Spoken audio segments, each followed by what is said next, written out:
গত 5 সেপ্টেম্বর ছিল বাবার 5 বছরের মৃত্যুদিন সম্পন্ন হওয়ার।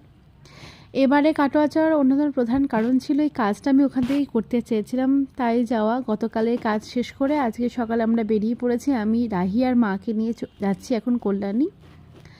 ফিরেই তো আবার প্রচুর কাজ, ডেলিকার জীবন একই রকম শুরু হবে।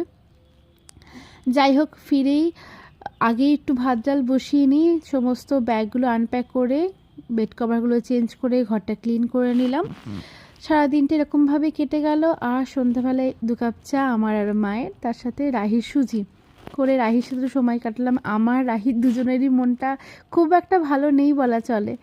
সত্যি কথা বলতে ও এবারে ও বাড়ির সাথে খুব বেশি অ্যাটাচ হয়ে গেছে, দাদান দিদুন সবাই রয়েছে, এখানে এসেই আবার একটু একা হয়ে গেল।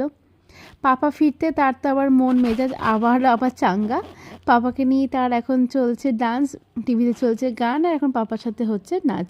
আজকের মতো এটুকুই, দেখা হচ্ছে নেক্সট।